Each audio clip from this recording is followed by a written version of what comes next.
Chapter 4. Blue. An unsteady silence follows as I wait for a response that the boy seems unable to give.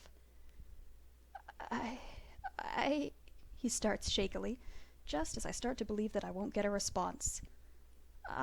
My name is whatever my master wishes it to be.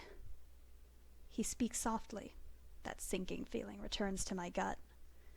His twitching and subtle head sway give away that his eyes are flicking nervously from side to side, trying to gain some clue as to what we are doing, or what I want him to do.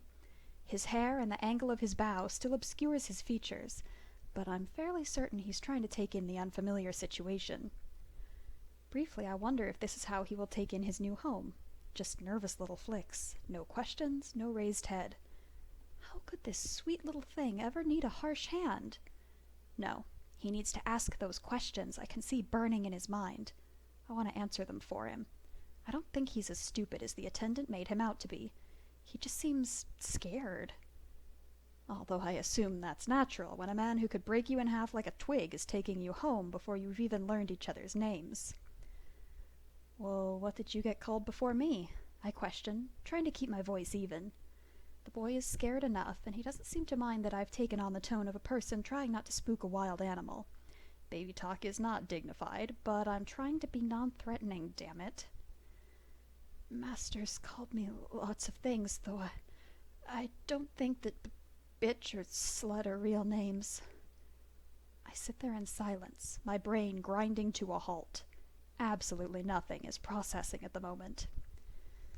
There's a second, really only a second, where my thoughts go to how this familiar would be sprawled out underneath me, wanton and hot, taking everything I could give and begging for more, his pale skin free of bruises except for what I leave.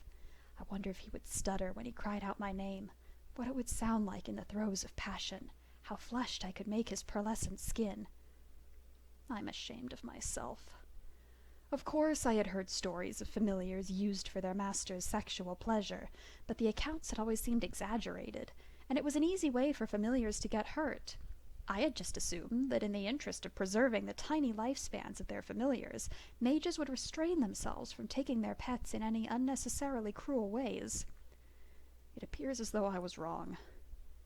Suddenly all of the bondage and fetish equipment in Cassic's shop makes sense, and his mewling little bunny rabbit seems like a lot less of a fantasy and more of a nightmare.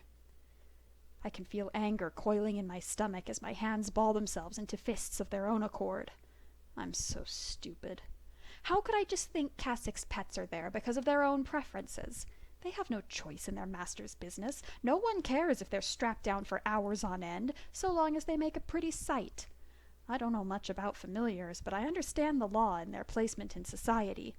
They can't say no to their masters for anything. That would be a sign of unruly and rebellious behavior that could not be tolerated. No is beaten out of their vocabulary from birth. I've paused for too long, as my familiar launches into a fearful litany of pleas. That isn't to say that you shouldn't call me such things. I'm yours to do with as you wish. I'm sorry. I didn't mean to overstep my bounds. I'll be good. I can be very good. Stop! It comes out more harshly than I mean it to, but I can't exactly contain myself in the face of all this new information while my familiar is trying frantically to tell me that it's okay to use and abuse him in any way I see fit, as other masters have done before me. Nevertheless, that doesn't stop the rapidly blooming guilt in my chest at how instantly silent my new familiar becomes, and how he fights against the tremors racking his body as he tries to stay as still as possible. "Hey," I whisper, attempting to calm him slowly. "Can you lift up your head for me?" His whole body seizes as a choked whimper catches in his throat, but he does comply. His head raises as he lets his eyes fall to one side of my face, unwilling, it seems, to look me in the eye, though that isn't what strikes me. I am instantly enraptured by the deepest shade of blue that I have ever seen. It's so sharp and crystalline that it almost makes me forget about the bruises around the rest of his face. I think I would have stayed transfixed forever, trying to get those near glowing orbs to focus directly on me, if Shauna hadn't snapped me out of it. "Nice eyes! I guess it isn't hard to figure out what its last master used it for, even if it hadn't just told you," she says with an amused snort. Most mages won't even bother buying a weaker constitution familiar under the pretense of casting magic nowadays. Shame about those bruises, though. Ugh, men are such brutes. Shauna playfully pushes at my shoulder in reprimand as the familiar flinches hard. Really? I ask, genuinely surprised. While it isn't uncommon to hear of mages having sex with their familiars, I have never heard of a mage that would acquire a familiar with the sole intention of sexual gratification. Blue's ears slant uncomfortably as his eyes continue to avoid me. Well, maybe this will help. I hold up one of my little treats, just passing the threshold of the cage, barely edging into his territory. Here you go. You've been such a good boy, answering all my questions. You get a nice little treat, I say softly, falling back into that candy-sweet baby talk. His eyes lock onto the treat the second I reveal it, but he doesn't jump for it like I had expected. Instead, he hesitates. He's almost afraid of the treat, it seems. His eyes actually flicker up to my face for a split second, as if trying to judge the situation, before quickly returning to the treat in my hands. He inches closer, taking the treat gently between his teeth without touching my hand, and quickly scoots further away. It's almost as if he expects to be struck for taking the treat, but when there is no reaction on my part, he chews frantically, even licking his lips for any of the residual flavor that might remain. He desperately needs to be fed. I promise myself that he'll be getting a nice meal once we get home. I'll have my work cut out for me trying to put meat back on those bones. A soft, "Thank you," breaks me out of my line of thought. I turn to look at the boy again. He bows himself a little too respectfully, head inches from the ground, still on his knees. "Thank you very much, master." "If you come back over here, you can have another," I say before I've even thought about it. I'm probably not setting the best example for what kind of behavior I'm expecting, but for the moment it works as his shaky limbs stretch to slowly slink back to his former place at the wall closest to me. His tail flicks nervously as he struggles to hold himself still. As for a name, I break the disturbing silence. How about Blue? The familiar goes rigid, and I feel my heart stop for a second. "That's nice! Cute and simple like him! I like it!" Shauna responds as though I've been talking to her the entire time. Well, in hindsight, she probably does think I was talking to her. "Right?" I turn back to her with a tight mask of feigned excitement. "That's what I was thinking." "Just don't get too attached," she warns. "Like the lady said, he'll probably be dead in a week or so, and you have no experience." And just like that, I can't even fake levity anymore as I give Shauna a non-committal sigh. Here I am, planning for the future like we have all the time in the world. This familiar is not in good condition, and it's very unlikely that something as weak as this can pull through. Still, only giving him a week to live and not even doing anything to help?